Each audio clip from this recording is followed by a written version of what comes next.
Junto con Claro Empresas, estuvo Sergio Melli como uno de sus principales expositores. Y por eso lo hemos invitado para dialogar tanto de aquello, de tecnología, pero también para hablar de algunos otros temas de carácter nacional. Gracias, Sergio, por estar con nosotros. Gracias por la invitación.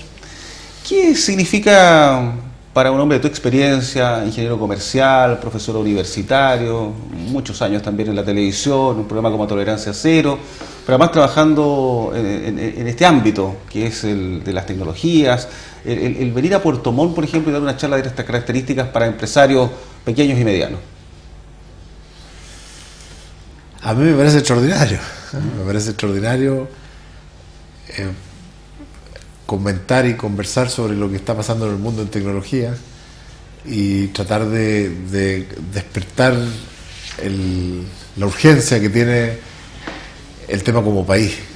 Yo creo que nosotros estamos muy atrasados, a pesar de que somos un país claramente mejor que el resto de América Latina, deberíamos ser mucho mejores todavía. O sea, Chile es un país que con la riqueza que ha alcanzado, hace mucho rato que debería estar entero iluminado, hace mucho rato que debería tener un sistema de incentivo a la innovación a los chiquillos en estas web 3.0, estas cosas, y yo creo que no lo estamos haciendo. ¿Y ahí de qué depende, crees tú? ¿Hay un tema de gestión del Estado, de los privados, de la educación? ¿Qué ha influido para que Chile, a tu juicio, todavía esté atrasado en lo que algunos denominan alfabetización digital o materias que tengan que ver con tecnologías? Yo creo que la mala calidad de la política. La política demasiado miope, demasiado preocupada en la contingencia, demasiado poco pensamiento a largo plazo, demasiado poco espacio en Chile para los intelectuales. No hay. O sea, en Chile nosotros básicamente escuchamos tres fuentes de información. Escuchamos a los políticos, escuchamos a los economistas o empresarios y a la farándula. Y todo el resto del espectro de elementos que tiene la sociedad no tienen espacio, muy poquito. Incluso escuchamos poco a los artistas, a pesar de que se comunican por otros medios, pero fundamentalmente yo echo de menos el peso de los intelectuales. Un país que no tiene ideas propias no llega muy lejos. Copiando ideas de otros vamos a ser siempre segundos. Para ser primero hay que inventarlo. Y por lo tanto, ¿cómo podríamos revertir esta situación? ¿Qué deberíamos hacer? Bueno, la clave es la educación. Ciertamente la clave es la educación. Y en tema de la educación vamos de mal en peor. En temas de educación estamos cometiendo lo que se llama un error de tipo 3, que es resolver bien el problema equivocado. El problema de la educación, la primera pregunta que nosotros tenemos que habernos hecho como país es: ¿qué es lo que es calidad de educación en el siglo XXI? ¿Qué es lo que hay que enseñar en el siglo XXI y cómo? Y después discutir los temas financieros. Nosotros hicimos al revés. Hemos partido discutiendo temas administrativos, financieros, de quién construye, cuánto valen los arriendos. No tiene nada que ver con la educación. Nada que ver con la educación. Y por lo tanto vamos a resolver mal el problema. Yo creo que lo que va a pasar en Chile es que la educación se va a retrasar 20 años con lo que está pasando hoy día. 20. Porque estamos mirando al futuro por el retrovisor. Estamos tratando de volver a cortar la diversidad, a controlar los programas, a que la educación sea estatal. Estamos cortando la diversidad. Estamos segmentando un sector de la sociedad y otro no. La gran revolución educativa en Chile viene de las universidades privadas. Hoy día hay más estudiantes en universidades privadas que en universidades públicas. Y lo más interesante es que las universidades privadas recogen a los más débiles, no las públicas. Y tenemos ya muchas universidades privadas mucho mejores que muchas públicas, que no tienen subsidios estatales. Entonces, estamos equivocando el problema. El énfasis tiene que ser en educación, no en quién la ofrece. Claro, pero todavía existen esas brechas. Ayer salió el CIMSE, por ejemplo, en inglés. Estábamos ayer discutiendo con alguna autoridad de gobierno del lado educativo, justamente que los privados obtuvieron cerca o sobre el 90% de acreditación en inglés, enseñanza media, y los públicos municipales no alcanzaron al 18%. O sea, hay una brecha evidente ahí. Por eso, ellos la adjudican al tema, dicen básicamente, del no acceso a una buena educación, a la segregación que hay efectivamente entre aquellos que son más vulnerables y aquellos que pueden pagar una educación en Chile. Pero eso no es verdad. No es verdad, porque hay colegios públicos muy buenos.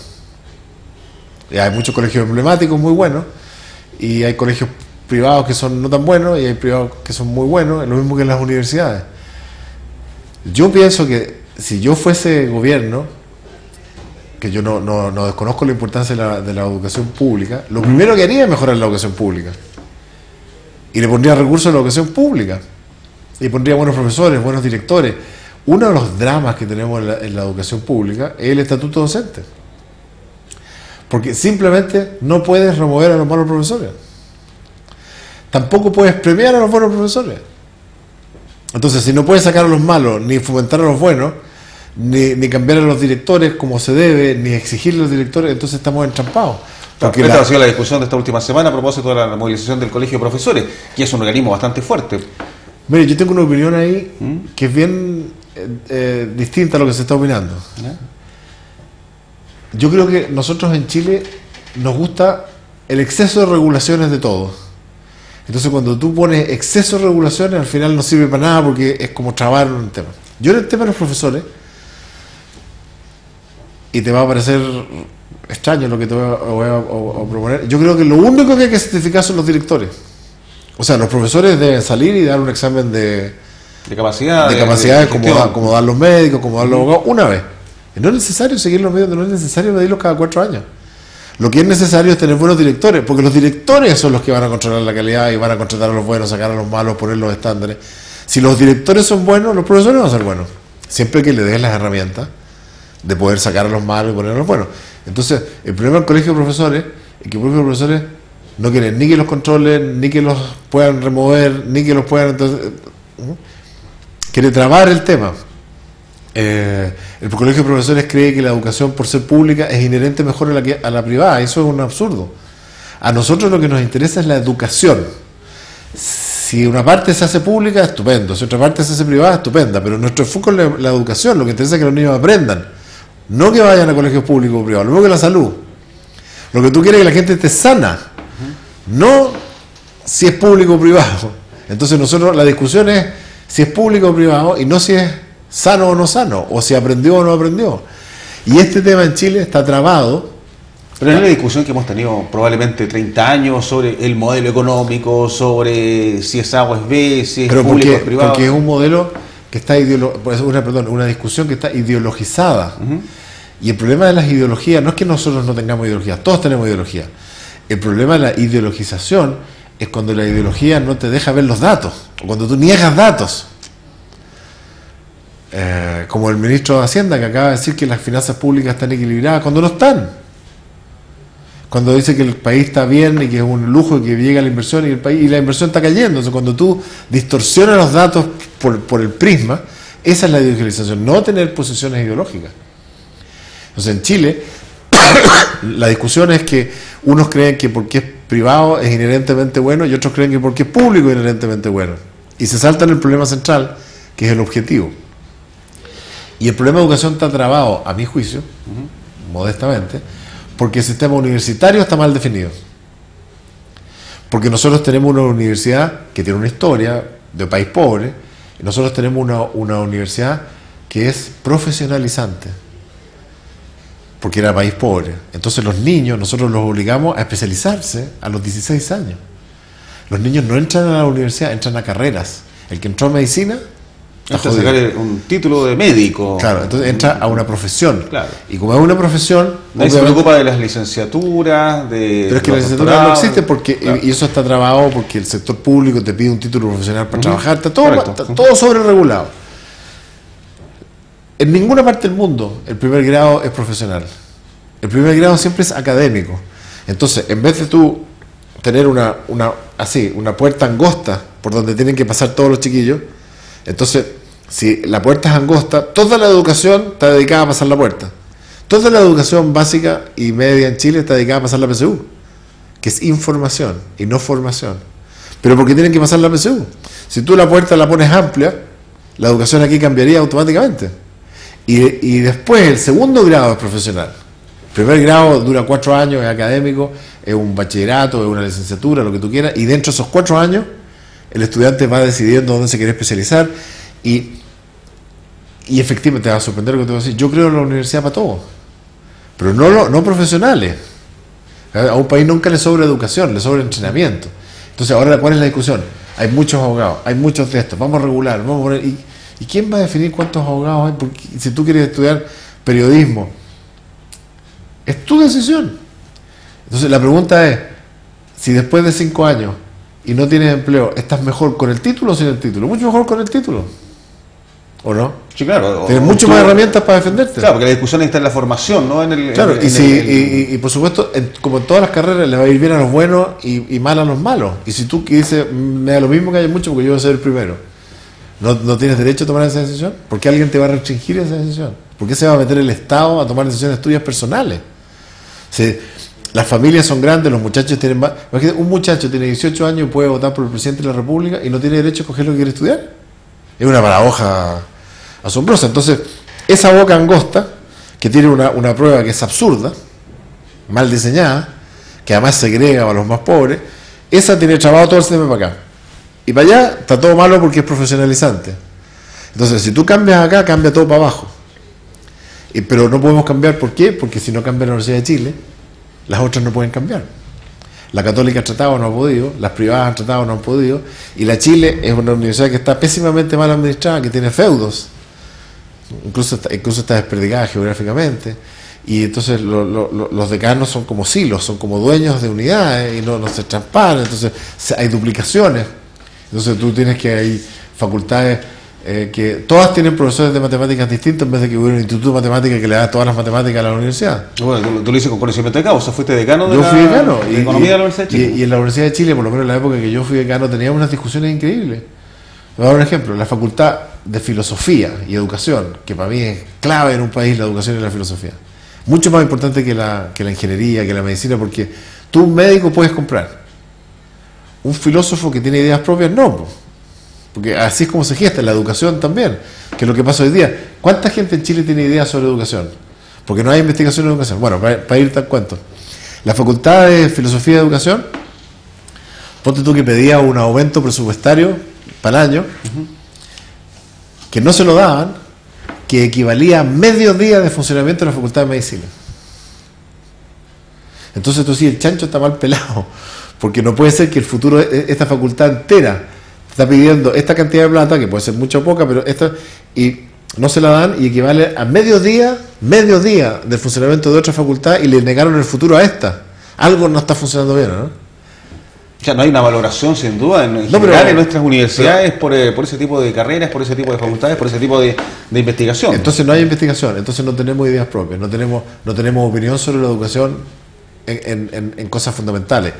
No tenemos, por ejemplo, si tú haces la pregunta al público y le dices, ¿quiénes son los 3 filósofos más importantes de Chile? ¿Tú sabes? ¿Quiénes son las 3 personas que más saben de educación en Chile? ¿Quiénes son los 3 expertos en biotecnología?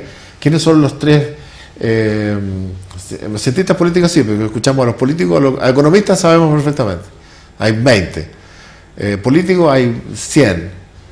Y faranduleros hay 200.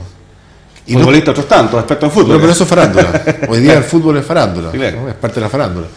Y a mí yo no tengo ningún problema que existan. Estoy diciendo que los otros aspectos había que escucharlos igual. Entonces los niños, que tú y yo hemos sido niños, que se van formando, todos los jóvenes buscan el poder. Y si las señales de poder están en la política, en las empresas y en la farándula, eso es lo que quieren. No quieren ser científicos, no quieren ser religiosos, no quieren ser filósofos, no quieren ser artistas hay un poco más. Porque no los ven, no, los faros intelectuales no están alumbrando el país. Entonces los muchachos siguen los faros que hay. Y los faros que hay son muy pocos, en mi opinión. Ahora, dentro de esos faros, probablemente la economía, los economistas, aquí en Chile han logrado hacerse de una imagen, de un background público muy importante, al igual que los médicos. Los médicos probablemente hoy día en Chile tienen un estatus distinto a cualquier otra profesión. Y claro, son, curiosamente, es uno de los sectores que más complejidades tiene el día de la salud. No, también, yo creo que tienen poder, pero yo pregunto, si nosotros hacemos la pregunta, ¿dónde están los 3 médicos más luminosos de Chile que están hablando de la salud? No están hablando de la pelea corta. ¿Quiénes son? ¿Quiénes están pensando en la salud? ¿Quiénes están pensando en la salud?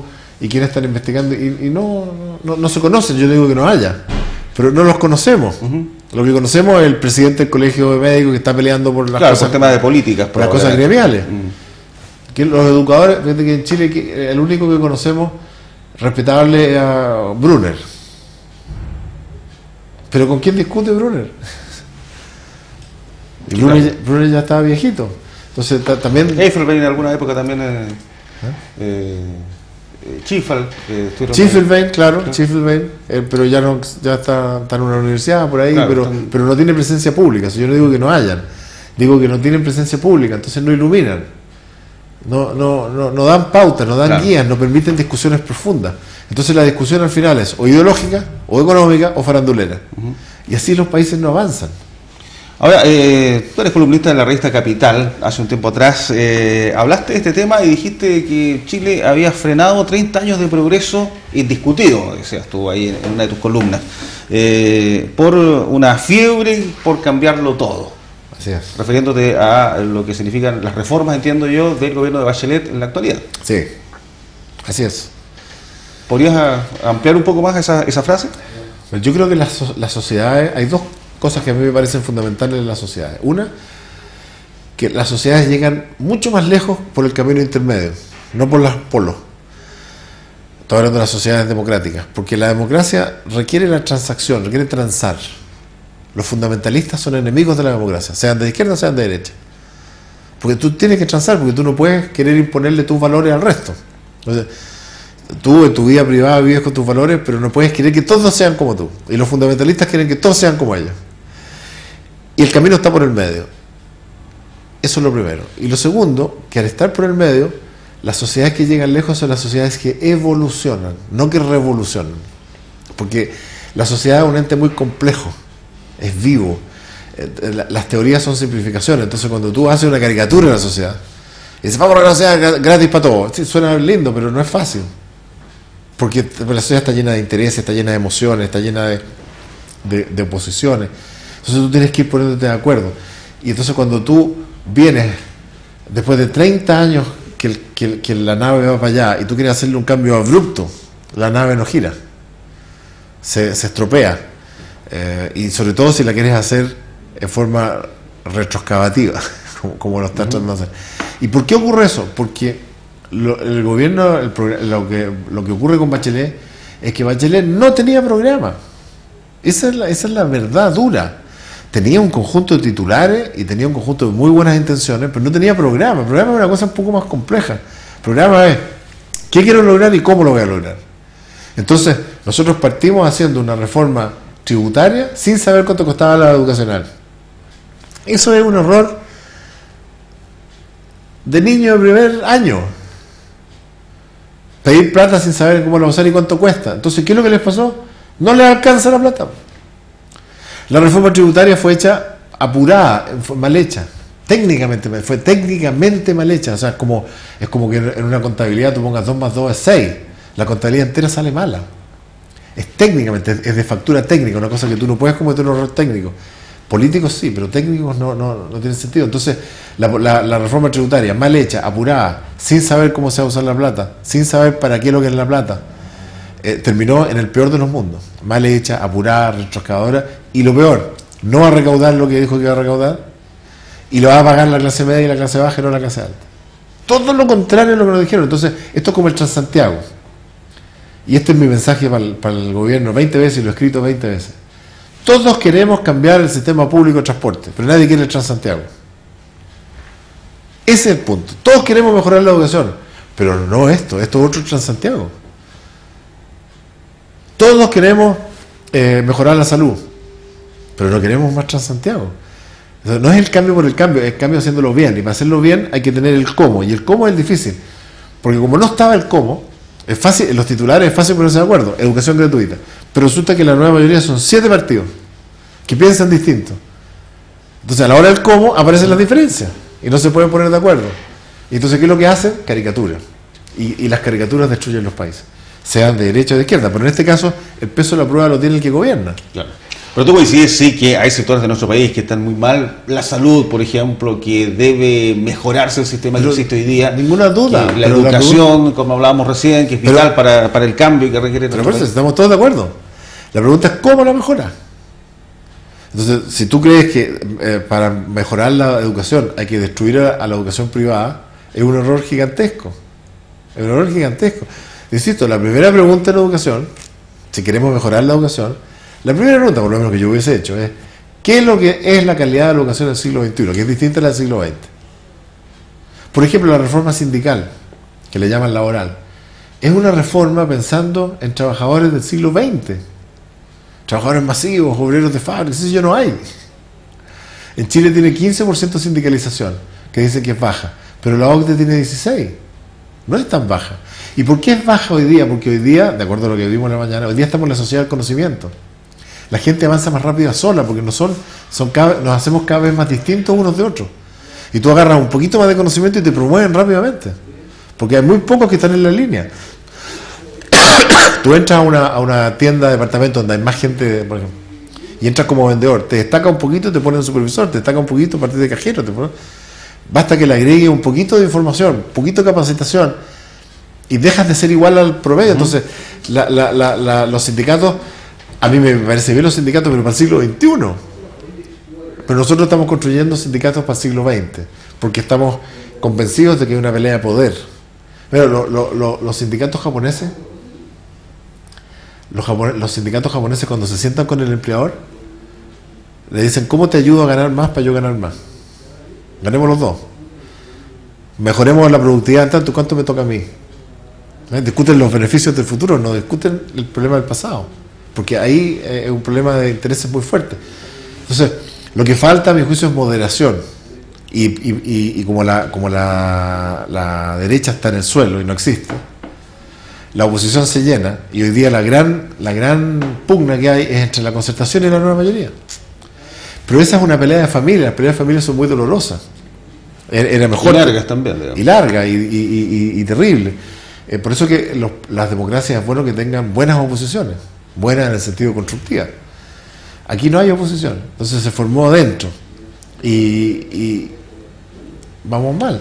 Claro, y a propósito de eso, ¿tú sientes que no hay políticos que estén hablando de estos temas, no, del futuro, del conocimiento, de cómo Internet nos ha permeado? Tú en la mañana decías 5.000 millones de personas usan hoy día celulares.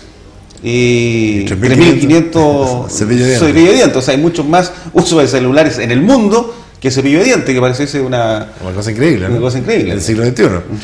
Así es. En Chile no hay discusión de futuro, salvo algunas gloriosas excepciones. Por ejemplo, yo discrepo en el 99% de Guido Girardi, sin embargo, él empuja el futuro en el Senado. Y él hace, todos los años, año por medio, trae gente importante y hace unas convenciones, pero no lo pesca nadie. Pero está preocupado el futuro, efectivamente, está preocupado la ciencia y la tecnología, y yo le concedo el mérito a él. Chaguán también va a publicar un libro ahora sobre cosas de futuro. La democracia cristiana ha hecho ejercicios de futuro. CNN Chile está poniendo cápsulas de científicos para contar lo que viene, lo que hacen, pero son esfuerzos muy aislados. No hay política de ciencia y tecnología de verdad. Está pobre Jorge Baúl peleando en el desierto, tratando de empujar la ciencia y la tecnología. Entonces, la solución no es un ministerio de tecnología. O sea, está bien que haya un ministerio de tecnología, no tengo ningún problema, pero creer que el ministerio per se resuelve el problema es una vocación, es un sentido, hay que escuchar a los científicos. La gran farra se la pegó Teitelbuen, que era gran asesor científico de Bachelet en el primer gobierno. Bunster hoy día, que finalmente terminó financiando su propio centro. El Valdivia, que es muy bueno, que es de calidad mundial, pero la pregunta es qué hizo por la ciencia, salvo para su instituto, hizo poco. Y hoy día la ciencia y la tecnología es indivisible, son juntos. Por ejemplo, en el gobierno, que es mi gobierno, el gobierno de Sebastián Piñera, el Consejo Nacional de Innovación se lo farrió con Flores. Flores no existió y terminó con un paper que era miserable, un paper filosófico sobre cuando estaba a cargo de una entidad concreta. ¿Por qué? Porque no tiene prioridad. No tiene prioridad. Y uno hubiera esperado de Fernando Flores una cosa magistral, ¿no? Le dieron el Consejo de Innovación. Se fue toda la gente, pasó el 80% del tiempo en Estados Unidos, costó una fortuna para el Estado Nacional y no produjo nada. Nada. Pues no está en la prioridad. Sergio, pareciese que tu mirada es bastante pesimista, ¿no?, de lo que es la realidad chilena, ya sea en este ámbito, en lo político, que obviamente cruza también todas las miradas de un país como el nuestro. Muy pesimista. A mí me duele que un país que ha sido tan exitoso no se reconozca a sí mismo su éxito. O sea, todo el mundo nos miraba como un ejemplo. Fíjate, te voy a dar un ejemplo interesante, que pasa desapercibido. La última elección presidencial, en primer lugar, tuvo 2 mujeres de finalistas. Es especial, ¿o no? Absolutamente. O sea, 2 mujeres. O sea, la pregunta era, ¿mujer o mujer? Es un signo de evolución como bien grande, ¿no? Pero más importante que eso, primera vez en toda la historia de Chile que el tema de la pobreza no es el eje de la discusión presidencial. Notable, ¿no? Primera vez que los presidentes no hablan de la pobreza, y lo que habló Bachelet es de la desigualdad, que es una cosa cualitativamente enteramente distinta. O sea, el avance de los últimos 40 años en Chile en pobreza es extraordinario. ¿Que falta por hacer? Falta por hacer. Pero que hemos avanzado, es increíble lo que hemos avanzado. Y lo que pasó en Chile es que se empezó a formar una clase media muy poderosa. Y hoy día tenemos mucho más clase media que pobreza. Y esa clase media es la que de verdad mueve a los países, porque ahí está la innovación, ahí está el emprendimiento. Eso son lo que, ahí está la pyme. Ahí está la gente que no quiere que el Estado le regale nada, quiere que el Estado le dé oportunidades. Claro. Que lo deje emprender, el emprendedor, que no le ponga trabas, joven, claro, que, está buscando que tenga buena educación, y eso es el eje. Y en cambio, ¿qué es lo que hicimos? Disfrazamos la pobreza por confrontación, por pelear por la desigualdad. Que yo creo que está bien pelear por la desigualdad, pero la desigualdad no se combate con igualdad. Porque la igualdad es un estado utópico. La desigualdad se combate con igualar para arriba. Entonces, cuando tú pones la desigualdad en la mente de las personas, en el inconsciente, como que yo estoy mal porque es culpa tuya, la solución está en que tú eres malo y yo soy víctima tuya, y la victimización no resuelve los problemas, nunca. Cuando las sociedades se victimizan, lo mismo que las personas desde el punto de vista psicológico, si tú te victimizas de algo, quiere decir que estás esperando que la solución venga de afuera. Aunque el daño fuera causado afuera, el problema es tuyo y tienes que hacerte cargo del problema. Por eso la victimización no resuelve nada. Entonces, cuando dice la desigualdad es culpa del otro, en vez de yo mis oportunidades, entonces uno pregunta, ¿los 4,5 millones de autos que hay hoy día en Chile son de los ricos? O sea, miren el estándar de vida, lo que ha pasado con la segunda vivienda, lo que ha pasado con los viajes, lo que ha pasado con las vacaciones. El año 2010, 8 millones de personas salieron de vacaciones. 8 millones. Eso es clase media, eso no es los ricos salieron a... ¿Tú sientes que toda esta evolución, todo este crecimiento que ha tenido el país se ha pegado un frenazo debido a malas políticas públicas? Malas políticas públicas, porque además no hemos querido reconocer nuestro propio éxito. Chile es un país fue un país muy exitoso, copiado por todas partes del mundo. Por ejemplo, la regla fiscal que puso Izaguirre en el gobierno de Lago, la han copiado a todos los países porque una política pública extraordinaria. ¿Y quién reventó esa política pública? Velasco, con Bachelet, que la van a reventar de nuevo ahora. Una cosa de sanidad, de políticas públicas. Otro ejemplo, lo voy a conectar con la ciencia y la tecnología. Chile se da el lujo, inapropiado, con una política pública absolutamente errónea, que no resiste economía 1 en ninguna universidad del mundo, de declarar un bono en efectivo un derecho. Correcto. Un derecho social que cuesta 500 millones de dólares al año entre el bono marzo y el bono... 500 millones de dólares, que se lo cargaste el presupuesto para siempre, como diciendo, nunca voy a resolver la pobreza, así que lo voy a regalar para siempre. Un regalo. Yo no estoy en contra de los bonos. Por ejemplo, a la gente del norte, obvio que hay que darle un bono, pero es por una vez, o por 2 si la necesitan. Cuando se puso el bono marzo fue por la recesión del 2008 al 2009. Pero ya después se acabó la recesión. O sea, la política pública. ¿Y por qué se da el bono? El bono se da porque los gastos se concentran en marzo. Miren el argumento. Si yo soy un político razonable, distribuyo los gastos del año. Legislo para que las patentes no se paguen junto con las contribuciones. No es tan difícil, ¿no? Pero tú le quitas la responsabilidad a la familia de administrar su propio presupuesto. Entonces, cuando tú asignas un bono como un derecho, la teoría económica te dice inmediatamente lo que va a pasar. La teoría económica está un poco más técnica, pero la economía económica dice que tú gastas de acuerdo a tu ingreso permanente, no a tu ingreso transitorio. Entonces, si el ingreso transitorio está alto, ahorras, si el ingreso transitorio está bajo, desahorras, pero gastas lo que esperas ganar. Cuando tú defines un bono como un derecho permanente, lo pasaste al ingreso permanente. Por lo tanto, la gente se lo va a gastar anticipado. Se lo va a gastar en las vacaciones. Estamos hablando de las 40 lucas por persona, que es un bono promedio de 200, cuando tú estás en febrero. Claro, porque además psicológicamente nosotros estamos permeados para que efectivamente juguemos con nuestro presupuesto de esta manera. No, pues si todos lo hacemos. Claro. Si yo sé que en marzo me llegan 200 lucas y estoy en las vacaciones, pido prestado para pagarlo y me lo van a prestar porque lo voy a pagar con el bono marzo. Entonces, cuando llegue marzo, el problema no se va a ver resuelto tampoco, como el Transantiago.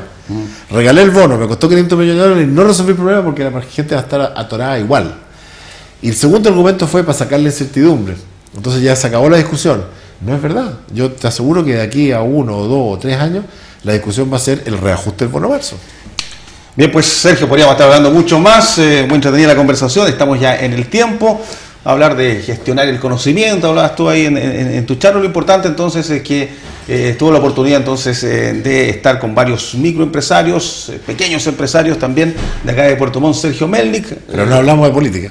Claro, no hablamos de política, ahora estamos hablando de políticas públicas. De tecnología. Exactamente. Y ahí lo último, las pymes están muy lejos todavía en Chile de alcanzar o de entender lo que es la tecnología, lo que son las nubes, el cloud, por ejemplo, el utilizar bien Internet, lo que significa como una herramienta. Pero lo que pasa es que la pyme es una cosa muy amplia. Hay unas que sí y otras que no, pero en promedio no. En promedio no, porque no, por lo que hablábamos antes. Porque no se informa, no se avisa, no está como elitista.